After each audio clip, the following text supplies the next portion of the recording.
മുണ്ടക്കൈ ചുരൽമല ദുരിതബാധിതരോടുള്ള കേന്ദ്ര അവഗണനയ്ക്കെതിരെ ദില്ലിയിൽ ആരംഭിച്ച LDF വയനാട് ജില്ലാ കമ്മിറ്റിയുടെ പ്രതിഷേധം തുടരുകയാണ്.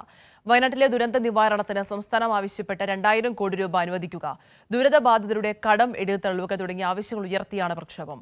ദുരിതബാധിതർ ഉൾപ്പെടെ 165 വോളണ്ടിയർമാർ സമരത്തിൽ പങ്കാളികളാകുന്നുണ്ട്. സിബി ജോസഫ് ചേരുകയാണ്. സിബി, ഇത്തരത്തിൽ തുടരുന്ന കേന്ദ്ര അവഗണനയ്ക്കെതിരെയാണ് ഒരു സമരം. ഇപ്പോൾ ഏത് രീതിയിലാണ് സമരം പുരോഗമിക്കുന്നത്?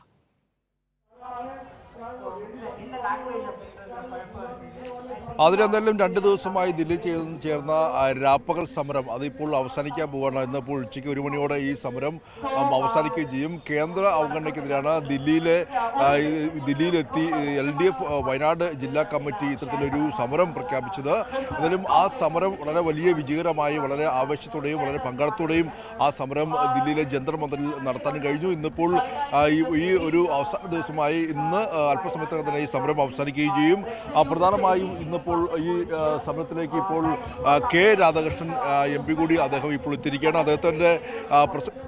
അദ്ദേഹം ഇപ്പോൾ ഈ സമരപ്പന്തലിൽ സംസാരിക്കും. അതിനുശേഷം ഈ സമരം അവസാനിക്കുകയും ചെയ്യും. പ്രധാനമായും കേരളത്തിലെ ജനങ്ങളോട് കേന്ദ്രം വിവേചനം കാണിക്കുന്നു എല്ലാം തന്നെയും ആരോപിച്ചുകൊണ്ടായിരുന്നു ഈ ഒരു വലിയ സമരം ഇവിടെ തീർത്തത്. കേന്ദ്ര അവഗണനയ്ക്കെതിരെ വയനാട് ദുരന്തബാധിതർക്ക് ഇപ്പോഴും കേന്ദ്രം 1 രൂപ പോലും ധനസഹായം നൽകിയിട്ടില്ല.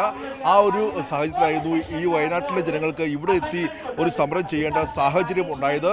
എന്തായാലും ഇന്നലെ കഴിഞ്ഞ ദിവസം പ്രിയങ്ക ഗാന്ധി അടക്കമെല്ലാം തന്നെയും പ്രധാനമന്ത്രിക്ക് കത്തയച്ച ഒരു സാഹചര്യം ഉണ്ടായി. എന്തായാലും LDFന്റെ സമരത്തിന് ശേഷം പ്രിയങ്ക ഗാന്ധി അത്തരത്തിലൊരു കത്തയച്ചത് വളരെ പോസിറ്റീവായി കാണുന്നെന്നും ഈ ഒരു സമരം വിജയിച്ചതിന്റെ ലക്ഷണമാണെന്നും ഇന്നിപ്പോൾ LDFന്റെ ജില്ലാ കമ്മിറ്റി വിലയിരുത്തുകയും ചെയ്തു.